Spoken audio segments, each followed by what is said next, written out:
ओम गजाननं भूतगणादिसेवितं कपित्थजम्बूफलचारभक्षणम् उमासुतं शोकविनाशकारकं नमामि विघ्नेश्वरपादपङ्कजं कर्पूरगौरं करुणावतारं संसारिसारं भुजगेन्द्रहारं सदा वसन्तं हृदयारविन्दे भवं भवानी सहितं नमामि।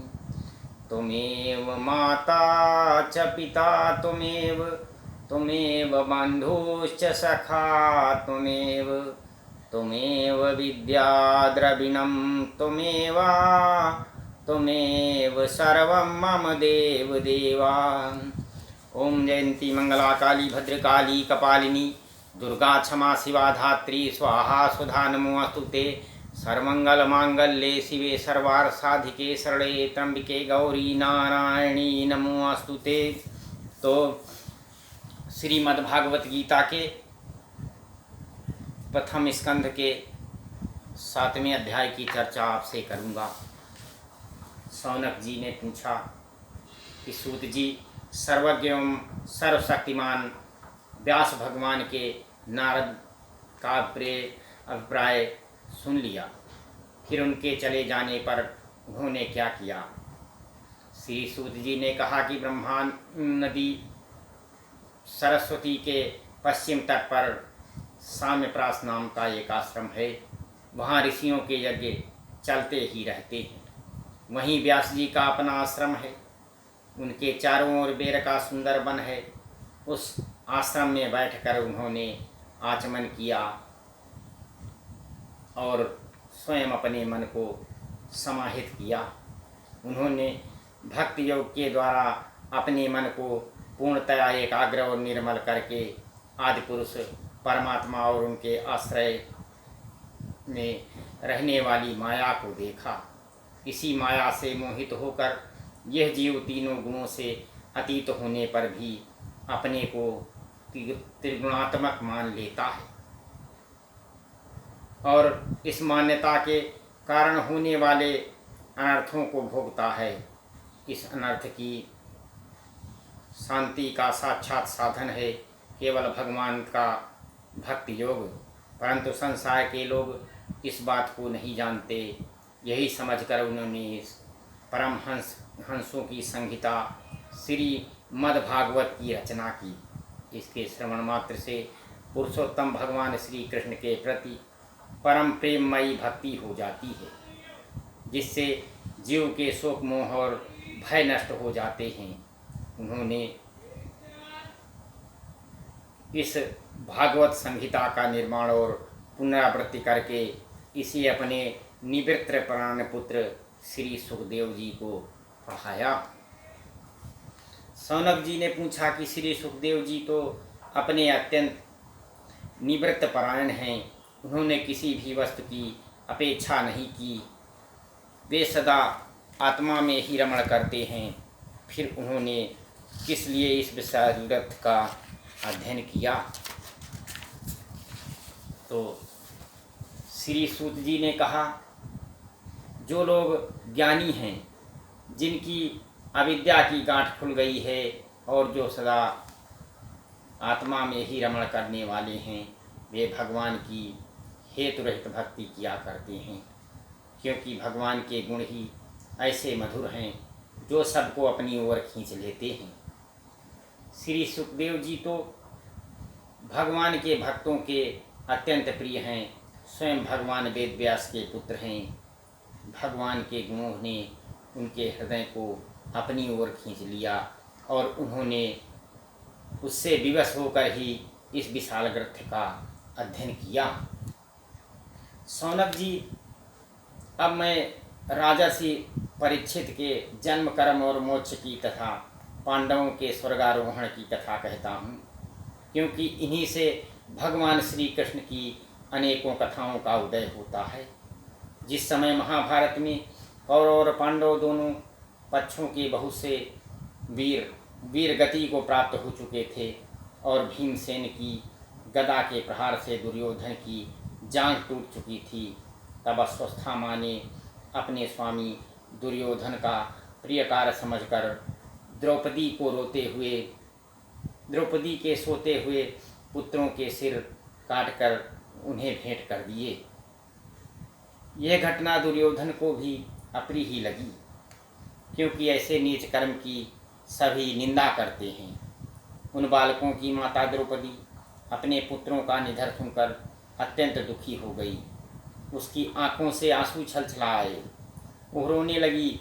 अर्जुन ने उसे सांत्वना देते हुए कहा, कल्याणी, तुम्हारे आंसू तब पोंछूंगा जब उस आताई ब्राह्मण धर्म का सिर गांडीव धनुष के बाणों से काट कर तुम्हें भेंट करूंगा, और पुत्रों की अंत्येष्टि क्रिया के बाद तुम उस पर पैर रखकर स्नान करोगी।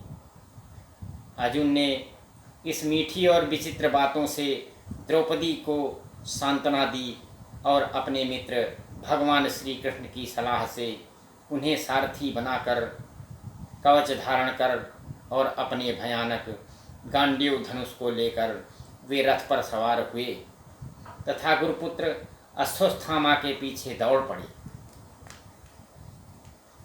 बच्चों की हत्या से अश्वत्थामा का भी मन उद्विग्न हो गया था। जब उसने दूर से ही देखा कि अर्जुन मेरी ओर झपटे हुए आ रहे हैं, तब वह अपने प्राणों की रक्षा के लिए पृथ्वी पर जहाँ तक भाग सकता था रुद्र से भयभीत सूर्य की भांति भागता रहा। जब उसने देखा कि मेरे रथ के घोड़े थक गए और मैं बिल्कुल अकेला हूँ, तब उसने अपने को बचाने का एकमात्र साधन ब्रह्मास्त्र ही समझा। यद्यपि उसे ब्रह्मास्त्र को लौटाने की विधि मालूम न थी, फिर भी प्राण संकट देखकर उसने आचमन किया और ध्यानस्थ होकर ब्रह्मास्त्र का संधान किया। उस अस्त्र से सब दिशाओं में एक बड़ा प्रचंड तेज फैल गया। अर्जुन ने देखा कि अब तो मेरे प्राणों पर ही आ बनी है। तब उन्होंने श्री कृष्ण से प्रार्थना की। अर्जुन ने कहा कि श्री कृष्ण, तुम सच्चिदानंद स्वरूप परमात्मा हो, तुम्हारी शक्ति अनंत है। तुम ही भक्तों को अभय देने वाले हो, जो संसार की धधकती हुई आग से जल रहे हैं। उन जीवों को उससे उबारने वाले एकमात्र तुम ही हो। तुम प्रकृति से परे रहने वाले आदि पुरुष साक्षात परमेश्वर हो। अपनी चित्त शक्ति स्वरूपा शक्ति से बहिरंग एवं त्रिगुणमयी माया को दूर भगाकर अपने अद्वितीय स्वरूप में स्थित हो। वही तुम अपने प्रभाव से माया मोहित जीवों के लिए धर्मादि रूप कल्याण का विधान करते हो। तुम्हारा यह अवतार पृथ्वी का भार हरण करने के लिए और तुम्हारे अनन्य प्रेमी भक्तजनों के निरंतर स्मरण ध्यान करने के लिए है। स्वयं प्रकाश स्वरूप श्री कृष्ण यह भयंकर तेज सब ओर से मेरी ओर ही आ रहा है। यह क्या है, कहाँ से क्यों आ रहा है, इसका मुझे बिल्कुल पता नहीं है। भगवान ने कहा कि अर्जुन, यह अश्वत्थामा द्वारा चलाया हुआ ब्रह्मास्त्र है। यह बात समझ लो कि प्राण संकट उपस्थित होने से उसने इसका प्रयोग तो कर दिया, परंतु इस अस्त्र को लौटाना नहीं जानता है। किसी भी दूसरे अस्त्र में इसको दबा देने की शक्ति नहीं है। तुम शस्त्रास्त्र विद्या को भली भांति जानते हो।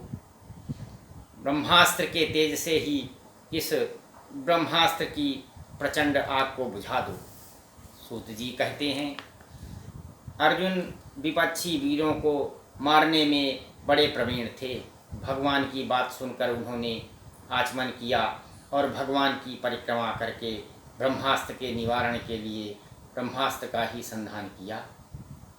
बाणों से विथित उन दोनों ब्रह्मास्त्रों के तेज प्रलयकालीन सूर्य एवं अग्नि के समान आपस में टकराकर मारे आकाश और दिशाओं में फैल गए। और बढ़ने लगे। तीनों लोगों को जलाने वाली उन दोनों अस्त्रों की बढ़ी हुई लपटों से प्रजा जलने लगी और उसे देखकर सबने यही समझा यह प्रलय काल की सामर्थक अग्नि है। उस आग से प्रजा का और लोगों का नाश होते देखकर भगवान की अनुमति से अर्जुन ने उन दोनों को ही लौटा लिया। अर्जुन की आंखें क्रोध से लाल लाल हो रही थी। उन्होंने झपट कर उस क्रूर अश्वत्थामा को पकड़ लिया और जैसे कोई रस्सी से पशु को बांध ले वैसे ही बांध दिया। अश्वत्थामा को बलपूर्वक बांधकर अर्जुन ने जब शिविर की ओर ले जाना चाहा तब उनसे कमल नयन भगवान श्री कृष्ण ने कुपित होकर कहा कि हे अर्जुन, इस ब्राह्मण धर्म को छोड़ना ठीक नहीं है, इसको तो मार ही डालो। इसने रात में सोए हुए निरपराध बालकों को की ही हत्या की है। धर्मवेत्ता पुरुष असावधान मत वाले पागल सोए हुए बालक स्त्री विवेक शून्य शरणागत रथहीन और भयहीन शत्रु को कभी नहीं